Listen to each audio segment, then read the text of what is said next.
Spin a disc.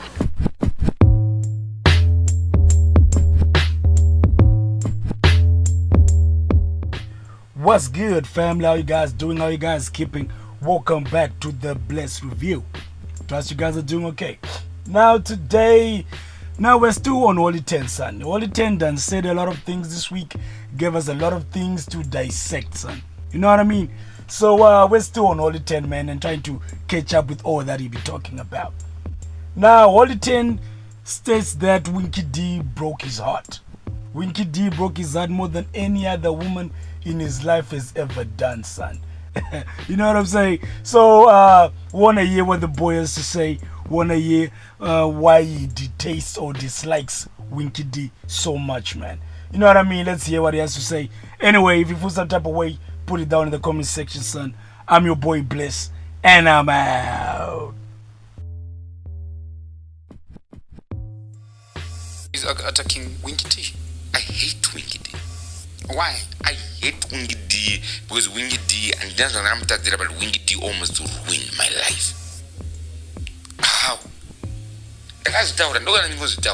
Winky D had his own problems in the government. Winky D has pressure in the government. I don't know what he feels he can do for the people. But support anana fana yogo loser. But support anana kula down. I never looked for Winky D, not even a day. I've never been a fan. And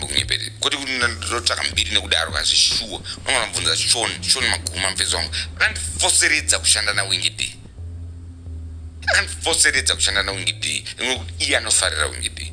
The only song I maybe not to feel long Bob Marley funeral. No again dying and there's lot of women. Kuna no beja that feta kanzo all the ten. Siriko. Kuna na to short kana his voice rakaiba. I've never been a fan, bro. And then by point you let's work for the brand and everything like that, even for the message. And then nobody feel like no good without all the time Winky D. And he was working with everyone. I'm not the only one that's on that album.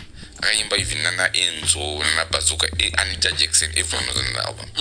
Chandai told the Sean it's time I couldn't but out of respect, like I sign my NDA, the Coco on time, I would listen to what they are saying. But they never made me hear about it. They never. The day I type HICC, I mean about being bibanga, which practice and everything like that. Pandaka Shika, I mute my vocals. The kinds of song, my vocals are Winky D. HICC past stage, I'm telling you on God. On that day. Do panda kanzo Winky D achimba zvinhu zvake zvezvi. Maga kubi. Takangariese. Ini nainzi unonzi uya uriese zvinhu zvako ipo. Yes. Because mukuru warutodi watoziva zvavo. Yeah. And I went there to BGG pakazara vanhu izvi. And I just thought zvinhu zvese zvichiripo. Unozati ndinotaura I'm social ndolinga ndikatomhoresa vanhu ndikadidi vanhu vakatoenjoy. Nhasi tichaenjoya. Baba ndakazoti ndiri pastage pepe ndakaroza outfit iri ndikanzwa